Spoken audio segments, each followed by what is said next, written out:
Oke, kembali lagi sama saya channel Aprines Demorang Official. Jangan lupa like, comment, and share.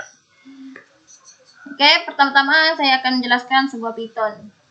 Dan saya akan seperti ini contoh yang program yang saya akan buat. Seperti ini. Selamat datang di aplikasi data diri mahasiswa. Misalkan kalian mahasiswa untuk project mahasiswa misalnya. Seperti ini yang kita akan buat, seperti ini. Seperti ini yang akan kita buat. Sebelum kita memulai coding ini, saya akan menjelaskan apa itu Python.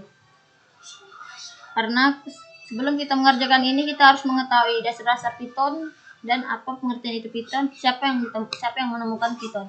Oke, ini saya akan menjelaskannya. Jangan lupa ya, like, comment, share, dan subscribe.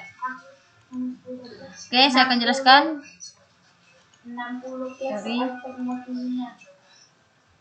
Python. Mungkin bagi kalian bahasa pemrograman Python itu sangat sulit, tapi kalau kita pelajari pelan-pelan mungkin bisa. Pertama, apa yang saya jelaskan? Pengertian Python. Sebelum kita tahu apa itu bahasa Python, harus tahu apa pengertiannya. Pengertian Python. Python adalah sebuah bahasa pemrograman tingkat tinggi berorientasi objek yang diciptakan oleh Guido van Rossum. Python memiliki sintak yang sederhana dan mudah sehingga membuatnya menjadi bahasa yang sangat cocok untuk pemula yang ingin belajar pemrograman komputer. Apa sih sejarah terbentuknya pemrograman Python? Sejarah terbentuknya pemrograman Python dimulai oleh seorang programmer yang bernama Guido van Rossum pada tahun 1991.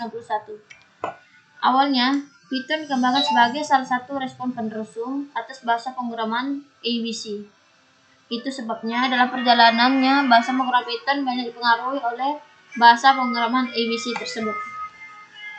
Uniknya, proses pengembangan bahasa pemrograman Python dikembangkan secara berkesinambungan oleh programmer, penguji, dan pengguna yang kebanyakan bukan ahli IT di seluruh dunia hingga akhirnya bisa menjadi seperti sekarang. Python sendiri merupakan bahasa pemrograman yang tidak menggunakan kompiler dengan sifat open source yang dimiliki. Kamu akan mendapatkan manfaat mempelajari Python karena bahasa ini dapat digunakan untuk melakukan berbagai hal, dari mulai mengembangkan situs, mengembangkan video game, membangun GUI desktop, maupun mengembangkan perangkat lunak. Kelebihan bahasa pemrograman Python. Pertama, mudah dipelajari. Kenapa mudah dipelajari? Karena Python ini relatif lebih mudah dipelajari. Bahasa ini memiliki sintak yang cukup sederhana dan gampang dimengerti. Bahasa ini sangat dinamis dan dibangun berdasarkan tingkat keterbacaan kode yang tinggi. Kedua, mudah diaplikasikan. Kenapa mudah diaplikasikan?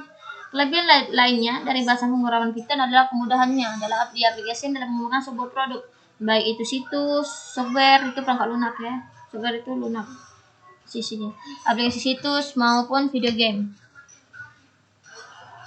Selain memiliki keterbacaan kode yang tinggi sehingga kode mudah dipahami, bahasa pemrograman ini memiliki library yang sangat banyak dan luas. Berbagai macam jenis library ini membuat program-program fungsionalitas sehingga kemudian membangun program menjadi salah satu yang ditawarkan oleh Python. Dukung IoT. Nah, seperti ini. IoT itu apa? Internet of Things. Dengan IoT sedang marak dibicarakan atau bahkan dikembangkan di kalangan maker. Internet of Things merupakan sebuah teknologi yang menghubungkan benda-benda di sekitar kita ke dalam sebuah jaring-jaring yang saling terhubung. Bahasa ini menjadi sangat populer. Internet of Things yang menggunakan bahasa ini. Terdapat berbagai macam boards yang digunakan menjalankan sistem IoT menggunakan bahasa pemrograman ini sebagai basisnya, termasuk Raspberry. Fleksibel. 4. Fleksibel. Program yang ditulis menggunakan Python dapat dijalankan di hampir semua sistem operasi seperti Unix, Windows, Macintosh OS X, dan lain-lain, termasuk untuk perangkat seluler. Itu. Contoh kode Python dapat dipanggil dari kode C atau C++, dan begitu juga perkembangan. Kelima, meningkatkan produktivitas. Seperti kelima.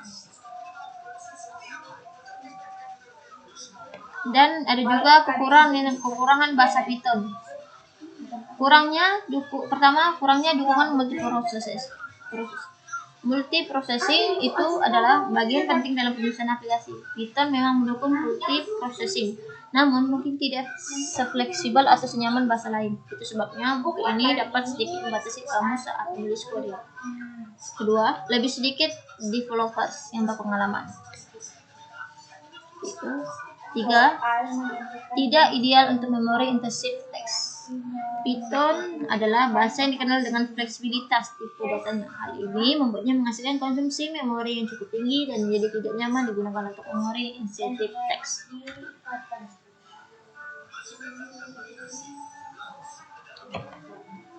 4. Kurang populer untuk mobil app development. 5. Batasan desain. Python diketik secara diamin sehingga memiliki banyak batasan desain. Python bahkan terlibat membutuhkan lebih banyak waktu pengujian dan kesalahan yang muncul ketika aplikasi akhirnya dijalankan. 6. Batasan kecepatan. Python sering diketik karena kecepatan yang lebih lambat dibanding bahasa pemrograman yang dikompilasi seperti C atau C++. Karena metode berbeda yang digunakan untuk menerjemahkan kode. Oke, selesai. Sebelum itu kita terus mengetahui sintak dasar Python. Seperti ini. Ini Python seperti ini ada di internet. Seperti ini. Komentar di Python bisa dipakai tanda pagar dalam bahasa Python. Operator Python. Operator di dalam Python itu ada macam-macam. Operator Python adalah simbol tertentu yang digunakan untuk melakukan operasi aritmatika maupun logika nilai yang pada dilakukan operasi disebut operan. Misalnya adalah 2 plus 3. Di sini tanda plus adalah operator penjumlahan, tambah 2 dan 3 adalah operan. Python itu memiliki sejumlah operator, yaitu pertama operator aritmatika, operator pembandingan, operator penugasan, operator logika, operator Bitsy, dan operator indesas, dan terakhir operator keanggotaan. Apa sih operator aritmatika itu? Operator aritmatika itu adalah operator yang digunakan untuk melakukan operasi matematika seperti penjumlahan, perkalian, pembagian, dan sebagainya. Tabel berikut menunjukkan jenis operator matematika. Seperti tabel ini menunjukkan tabel tambah itu sebagai menjumlahkan 2 buah operan. Yang kedua, yang ini operator yang tanda kurang, pengurangan menggunakan 2 buah operan. Perkalian mengalihkan 2 operan, pembagian membagi 2 operan seperti ini ya. Kedua, operator pembandingan. Operator pembandingan adalah operator yang digunakan untuk membandingkan 2 buah nilai. Hasil perbandingan adalah true atau false, tergantung kondisi. Seperti itu. Operator penugasan. Operator yang digunakan untuk memberi nilai ke variabel A sampai dengan 7 adalah contoh operator penugasan yang memberi nilai 7 di kanan ke variabel A yang ada di kiri. Seperti ini contoh. Operatornya dan penjelasannya ada di internet juga. Terus itu operator logika. Operator logika adalah operator yang digunakan untuk melakukan operasi logika seperti and or not. Ini itu apa? Hasilnya true jika kedua operannya bernilai benar. Kalau or hasilnya adalah true jika salah satu atau kedua operannya bernilai benar. Not hasilnya true jika operannya bernilai salah jika nilai. Operator Bitsy. Operator Bitsy itu adalah operator yang melakukan operasi bit terhadap operan. Operan ini beroperasi bit per bit sesuai dengan namanya.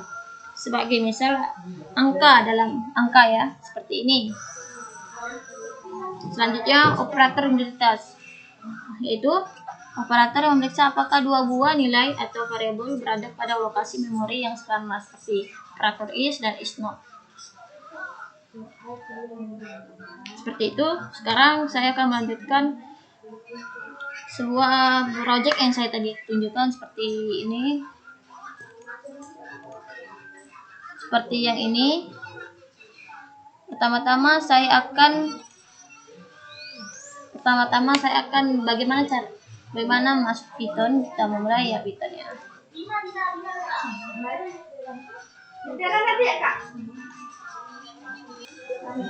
Oke, pertama kita buka dulu aplikasi sebuah Python. Pasti harus terinstall dulu aplikasi Pythonnya di komputer Anda atau laptop Anda. Sorry guys, Python.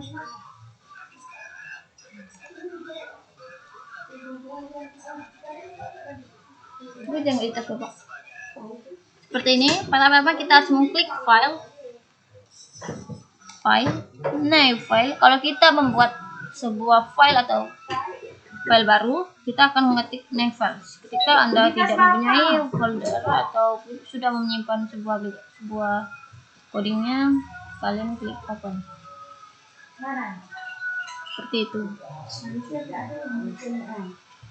Seperti itu. Sampai jumpa, nanti selanjutnya saya akan menjelaskannya lagi. Sampai jumpa, oke, next time nanti saya akan menjelaskan. Bila ada kesalahan kata saya minta maaf.